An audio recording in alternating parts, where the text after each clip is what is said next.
Namaskar. A warm welcome to World News and Indian Perspective on All India Radio. This is Vaibhav Jyotsna Srivastav and with me is Renuka R.S., bringing glimpses of the major developments of the day from across the globe.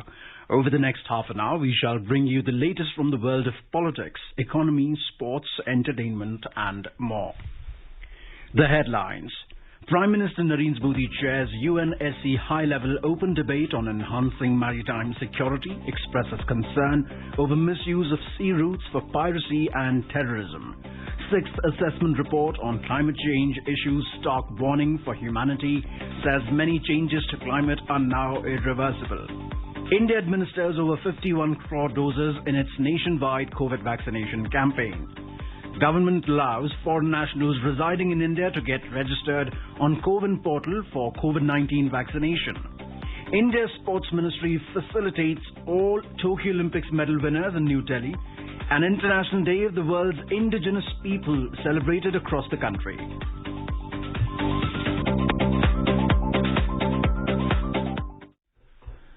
As the nationwide free COVID-19 vaccination campaign at government facilities for those above 18 years is underway, we advise our young listeners to get vaccinated and help others get vaccinated. We also advise our listeners not to lower their guard as COVID-19 remains a threat to our health. Please stay at home unless it is essential to go out and continue to follow these 3 simple steps. Wear a face mask, maintain 2 gaz ki duri for social distancing, focus on hand and face hygiene. For any COVID-related information and guidance, contact national helpline numbers 011-2397-8046 and 1075. And now, the news in detail. Prime Minister Narendra Modi has said that the oceans are part of our common heritage and the sea routes are the lifeline of international trade.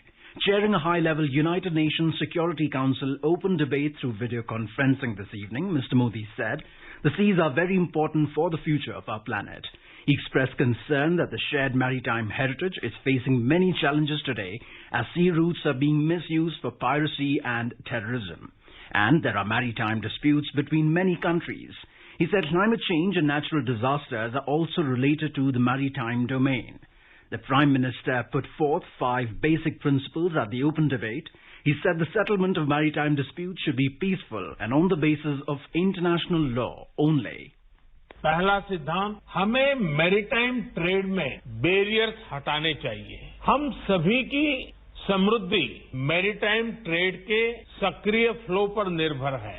दूसरा सिद्धांत, maritime disputes का समाधान शांतिपूर्ण और अंतर्राष्ट्रीय कानून के आधार पर ही होना चाहिए। तीसरा सिद्धांत, हमें प्राकृतिक आपदाओं और नॉन स्टेट एक्टर्स इनके द्वारा पैदा किए गए मैरीटाइम थ्रेट्स का मिलकर सामना करना चाहिए। चौथा सिद्धांत, हमें मैरीटाइम एनवायरमेंट और मैरीटाइम रिसोर्सेज को संजोकर रखना होगा। 5वां सिद्धांत, हमें रिस्पांसिबल मैरीटाइम कनेक्टिविटी को प्रोत्साहन देना चाहिए। The Prime Minister urged people to face together natural disasters and maritime threats created by non-state actors. Mr. Modi said India has taken several steps to enhance regional cooperation on this subject. He said India has been the first responder in maritime disasters related to cyclone, tsunami and pollution.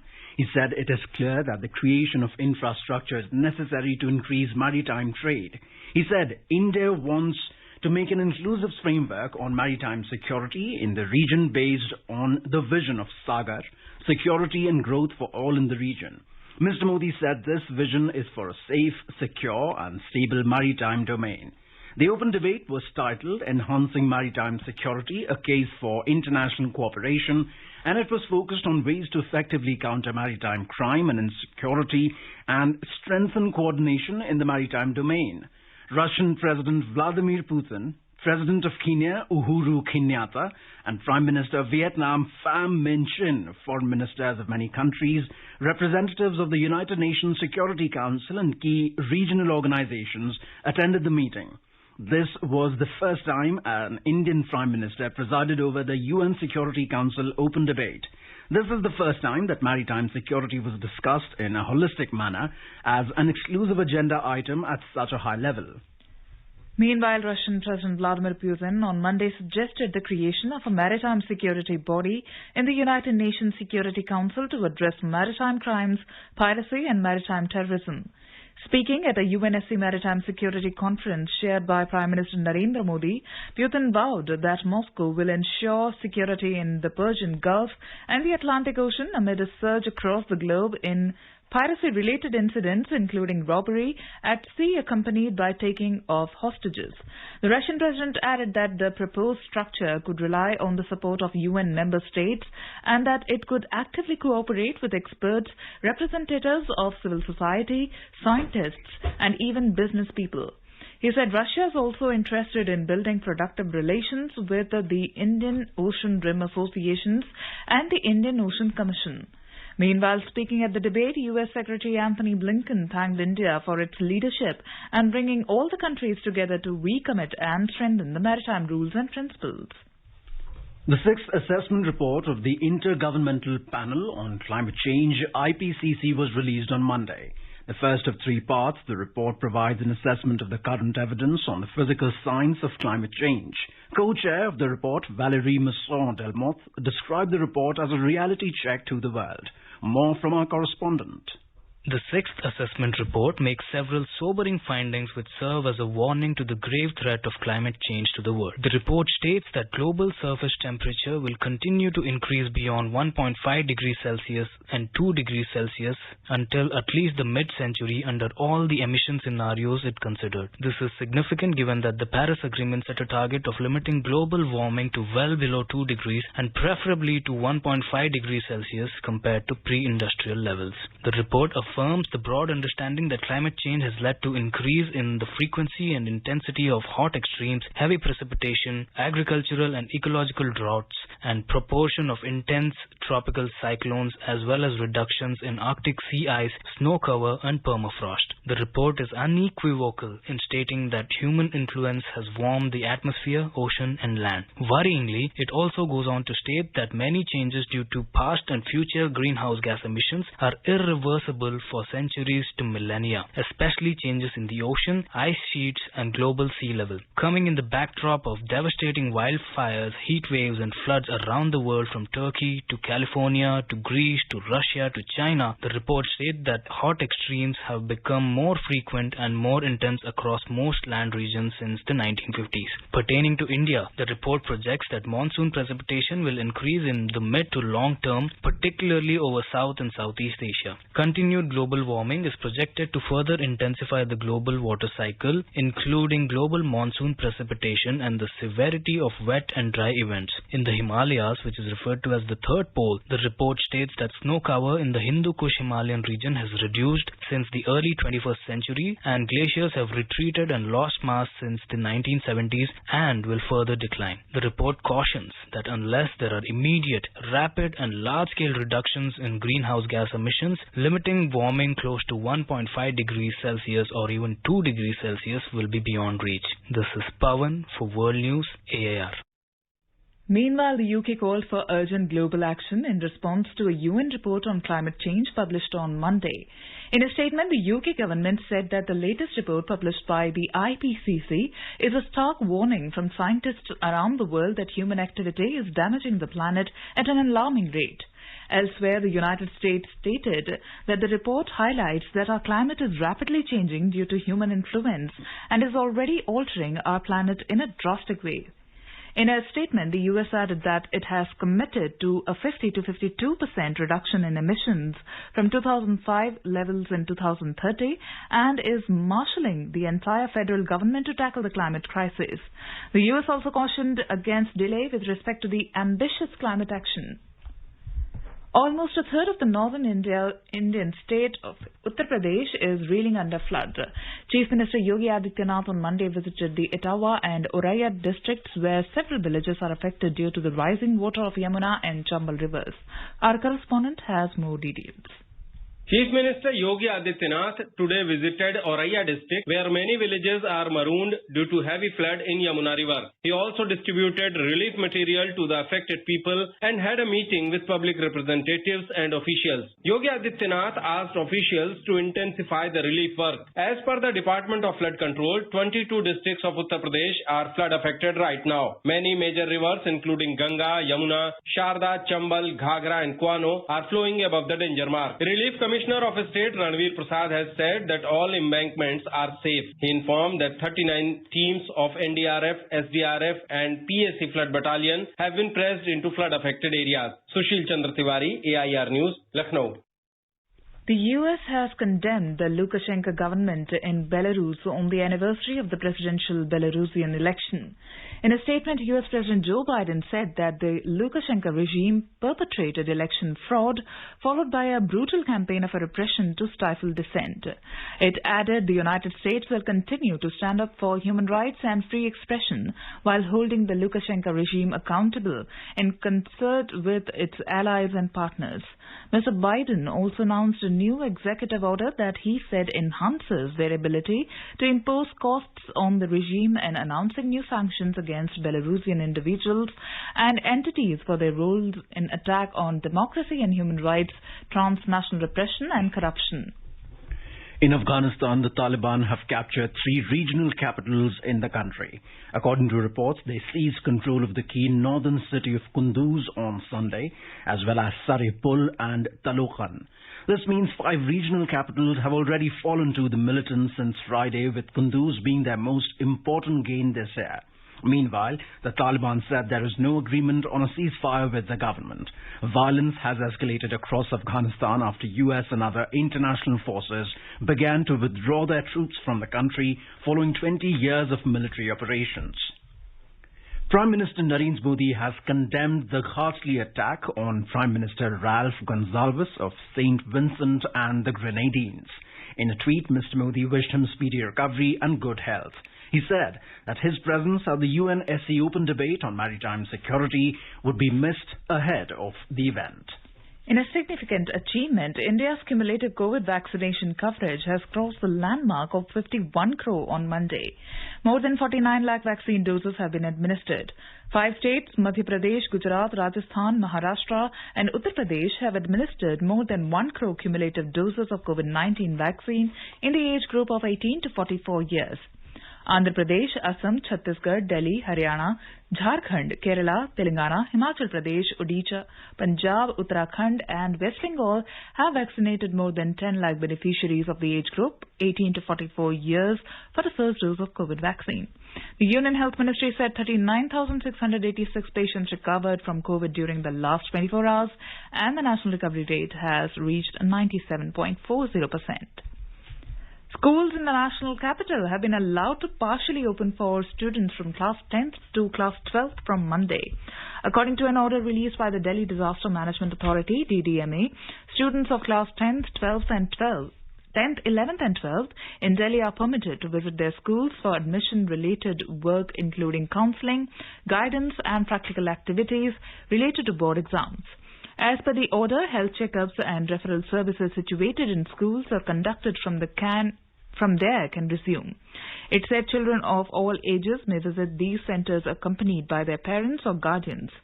Giving further relaxation in COVID-induced restrictions with effect from Monday, the DDMA in its order said that all authorised weekly markets are allowed subject to strict compliance of guidelines issued by the government. No unauthorised weekly market is allowed to function. It said RT-PCR tests or rapid antigen tests of vendors and customers of weekly markets will be conducted on random basis by the district magistrate concerned regularly, and in case of positive report, action will be taken. And now the coronavirus updates from around the world. Battling with surging number of COVID-19 cases in the country, Bangladesh has vaccinated over 38 lakh people in 2 days since it launched the special mass vaccination drive on Saturday. On the first day of the vaccination on Saturday, more than 31 lakh people got vaccinated across the country. Prasar Bharati's special correspondent in Dhaka reports that vaccination centres at Dhaka saw large crowds. Bangladesh has received vaccines from several countries including India, China, US and Japan. Health Minister Zahid Malik told media in Dhaka that Bangladesh will receive another 54 lakh doses of vaccines by the 15th of August. Approximately 34 lakh vaccines are expected to arrive under the COVAX facility, and the rest of the doses would be the Chinese Sinovac vaccine. Meanwhile, Bangladesh reported a declining trend in the positivity rate, even while the number of deaths and new infections continue to remain high. Canada will allow vaccinated citizens of the United States to visit starting Monday after lifting its restrictions on Americans crossing the border. As per the new rules, according to reports, U.S. citizens and legal permanent residents must be fully inoculated and should also test negative for coronavirus within 3 days to cross the border into Canada. In South Korea, vaccines will be available to all adults over the age of 18 starting Monday. The country aims to have more than 70% of the adults vaccinated by September. Meanwhile, the Australian state of Victoria is easing its COVID-19 lockdown from Tuesday, except in the city of Melbourne. This is All India Radio giving you the news. For quick news updates round the clock, follow us on our Twitter handle @AIR News Alerts. The 9th of August 2021, that is today, marks the 50th anniversary of the signing of the Indo-Soviet Treaty of Peace, Friendship and Cooperation. A month ago to the day, External Affairs Minister of India Dr. S. Jaishankar on his visit to Russia has said that the time-tested and trust-based India-Russia relationship remains very strong and continues to grow. A report. Signed on the 9th of August 1971, the Treaty of Peace, Friendship and Cooperation between India and erstwhile Soviet Union has been one of the most enduring of friendships amidst two nations. The agreement was signed at the crucial juncture in the lead-up to Bangladesh's War of Liberation. It was signed between Sardar Swaran Singh, representing India, and A.A. Gromyko, representing the Soviet Union. The relationship between the two nations evolved into a special and privileged strategic partnership during the visit of the Russian President to India in December 2010. The multifaceted relation spans areas including defense, trade, space, nuclear energy, amongst others, undergirded by a strong cultural connect. On his visit to Russia in July, India's External Affairs Minister Dr. Jaishankar appreciated Russia's timely support during the second wave of the COVID-19 pandemic in India and also for the Sputnik V collaboration. We've always seen our relationship with Russia as a contribution to global peace, security and stability. I think what brings us, what makes our working together so natural and comfortable is our belief in a multipolar global order. We consider that to be a reflection of a very natural, I would say inevitable process of the evolution of interstate relations in the 21st century. Dr. Jaishankar also said geopolitical compatibility, leadership, trust and popular sentiment remain the key drivers of India-Russia relationship. The partnership assumes even greater importance as the regional and global actors try to find a peaceful settlement of the situation in Afghanistan. We believe that the immediate need of the day is really a reduction in violence, and if we have to see peace within Afghanistan and around Afghanistan, that's important for India and Russia to work together to ensure that much of the progress that we have seen in economic and social and democratic terms are maintained. We are both committed to an independent, sovereign, united and democratic Afghanistan. The Indian community in the Russian Federation is estimated at about 30,000. In addition, about 1,500 Afghan nationals of Indian origin live in Russia. Both the nations would look to build on the strong people-to-people connect in the coming years. Nishit Kumar for World News, AIR. Meanwhile, a 101-member contingent of the Indian Army will proceed to Russia to participate in International Army Games 2021 from the 22nd of August to the 4th of September. In a statement, the Defence Ministry said that the contingent will participate in various competitions. The Indian Army contingent has been selected out of the best from various arms after 3 levels of screening. The statement added that participation in these annual games is a reflection of the level of professionalism of the Indian Army amongst the world armies. The competition also fosters military-to-military cooperation while building upon the best practices of participating nations. Previously, India stood first amongst the 8 countries that had participated in Army Scouts Master Competition 2019 in Jaisalmer. The Joint Services Cycle Expedition of the Andaman and Nicobar Commander accompanying the Swarnim Vijay Varsh Victory Flame reached Mayabandar on Sunday. The cyclists successfully paddled for over 300 kilometers in 4 days. The Victory Flame was carried to Government Senior Secondary School at Kishori Nagar, where it was received by district officials, armed forces veterans and headmaster of the school. A cultural program by the school children was organized to honor the Victory Flame. The cycle expedition team conducted audio-visual presentations to spread awareness amongst children to commemorate the triumph of Bangladesh and India in the 1971 war. The cyclists encouraged the children to join the armed forces and make adventure and sports an important part of their lives. Police arrested 10 people on Sunday for vandalizing temples and attacking homes of the minority community in Khulna district of Bangladesh. Police raided houses of the accused after a case was filed by a local organization in the Rupsha Upzilla of Khulna district. Prasar Bharati special correspondent in Dhaka reports that the incident took place on Saturday when a large group of miscreants attacked Hindu homes and temples in the Shiali villages under Rupsha Upzilla of Khulna district. According to local media reports, 6 temples were vandalized and several statues were broken in the attack. The vandals had also beaten up the people in the village. Police officials and local administration reached the village after the incident, and the situation was brought under control after deploying additional police forces in the area. The Supreme Court of India refused to halt the preliminary inquiry ordered by the Competition Commission of India (CCI) into the alleged anti-competitive practices of the e-commerce giants Flipkart and Amazon. A bench comprising Chief Justice of India N.V. Ramana, Justices Vineet Saran and Suryakant refused to interfere with the orders of the Karnataka High Court, which in turn had refused to interfere with the preliminary inquiry ordered by the Competition Commission of India (CCI) into their alleged anti-competitive practices. The Competition Commission of India (CCI) ordered the investigation against the companies last year for allegedly promoting select sellers on their e-commerce platforms and using business practices that stifle competition. The companies denied any wrongdoing and challenged the order against the investigation in lower courts and at the Supreme Court. And now, a report from the business world. Trading in a narrow range, the BSE Sensex gained 125 points or 0.23% to close at 54,403. The NSE Nifty also appreciated 20 points or 0.12% to settle at 16,258. Among global markets, majority of Asian shares added marginally amid sharp losses in gold and oil prices. China's Shanghai Composite climbed 1.1% and Hong Kong's Hang Seng gained 0.4%. Japan's Nikkei 225 rose 0.3% and Singapore's Straits Times added 0.1%, while South Korea's Kospi fell 0.3%. European stocks were down and trading in a narrow range in intraday trade. Oil prices fell more than 4%, extending last week's steep losses. In intraday trade, Brent crude was trading at around $67.90 per barrel. Back home, gold prices declined 400 rupees at multi-commodity exchange for August contracts, in sync with fall in the international markets. Gold was trading at 46,240 rupees per 10 grams. Silver prices also plunged 960 rupees to trade at 64,040 rupees per kilogram for September contracts when reports last came in. In the forex market, the rupee weakened 11 paisa to trade at 74 rupees and 27 paisa against the US dollar. Anubha Rohadki for World News, All India Radio.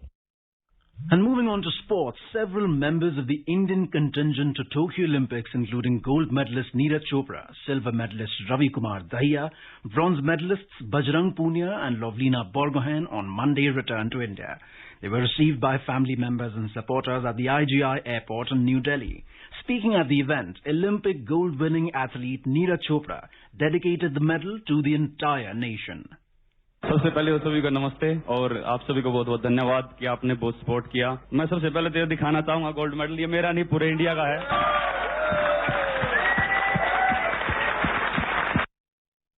Later at an event in the evening, Sports Minister Anurag Singh Thakur, Law Minister Kiran Rijiju, Minister of State for Sports Nisith Pramanik, Sports Secretary Ravi Mittal, Indian Olympic Association President Narinder Batra felicitated the medal winners Neeraj Chopra, Ravi Kumar Dahiya, Bajrang Punia, Lovlina Borgohain and the men's hockey team. In his address, Mr. Thakur said this time the biggest ever Indian contingent was sent to Tokyo and they got the highest ever medals in the Olympics. He expressed gratitude to medal winners and participants for an outstanding performance at the Tokyo Olympics. ये शाम Olympians के नाम है जिन्होंने भारत का मान सम्मान बढ़ाया है. Let me first congratulate our Olympians, our medalists, on behalf of 135 crore Indians for their outstanding performance and welcome back home. We are so proud of you, so proud of you. Now let us take a look at the major developments around the world as reported in the foreign press. Globe and Mail write Zambia deploy military in the latest sign of democracy under pressure. The Guardian reports thousands flee Greek island as wildfires raze forest and homes. Washington Post says humans have pushed the climate into unprecedented territory, landmark UN report finds. Sputnik News posts US slabs 3 Russian entities with sanctions over alleged proliferation of WMD. Sputnik News also reports Taliban claims to have entered capitals of Samangan and Balkh provinces amid major offensive. South China Morning Post says U.S. food supply at risk as historic drought sees water to California farms cut. Financial reports China COVID outbreak linked to Delta variant weighs on economy. The International Day of the World's Indigenous Peoples is celebrated by the Central Tribal University of Andhra Pradesh, Vizianagaram. On the occasion, a webinar on the theme Leaving No One Behind Indigenous Peoples and the call for a new social contract. On the occasion, Professor T.V. Kattimani, Vice-Chancellor, CTUAP, in his presidential address addressed the webinar. Every year, 9th of August is celebrated as International Tribal Day for the upliftment of tribal society and to save their culture and honor. Professor Kattimani said that indigenous peoples are the holders of a vast diversity of unique cultures, traditions, languages, and knowledge systems. They have a special relationship with their lands and hold diverse concepts of development based on their own worldviews and priorities. In the Union Territory of Jammu and Kashmir, 4 Kashmiri cycling enthusiasts were flagged off from Ganderbal in central Kashmir on a week-long road cycling round trip to Leh. The purpose of the expedition is to propagate the message on ill effects of drug abuse. The cyclists will return to Ganderbal on 15th of this month. The expedition has been co-sponsored by the Ganderbal District Police. In run-up to the Independence Day celebrations 2021, Srinagar-based Chinar Corps of the Indian Army organised a live band performance to commemorate the 75th Independence Day. The event was organised at Dal Lake in Srinagar today with military elan. The audience present on the occasion were fascinated by the flawless display of the military band of Jammu and Kashmir Light Infantry Regimental Centre, playing various patriotic songs and scintillating martial tunes. Defence spokesperson said the admiring and overwhelming response by the local population highlighted the spread of harmony in Kashmir Valley and the rapport between the civil population and the army. Now a quick look at the headlines once again. Prime Minister Narendra Modi chairs UNSC high-level open debate on enhancing maritime security, expresses concern over misuse of sea routes for piracy and terrorism. 6th Assessment Report on Climate Change issues stark warning for humanity, says many changes to climate are now irreversible. India administers over 51 crore doses in its nationwide COVID vaccination campaign. Government allows foreign nationals residing in India to get registered on the CoWIN portal for COVID-19 vaccination. India's Sports Ministry felicitates all Tokyo Olympic medal winners in New Delhi. And International Day of the World's Indigenous Peoples celebrated across the country. Celebrating the 151st birth anniversary of Mahatma Gandhi. Before we end, let us listen to his favorite bhajan, Vaishnav Jan, by artists from Singapore on their National Day.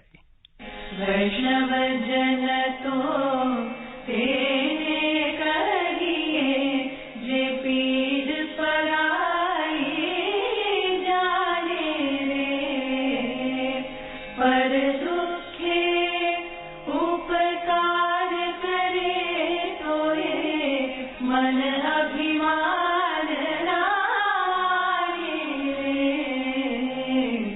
Sakala lok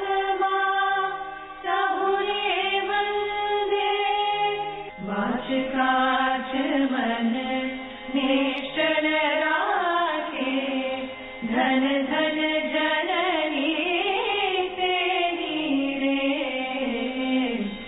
मोह माया व्यापे नहीं देने. And with that, we end this bulletin. We'll be back at the same time tomorrow with the next edition of World News.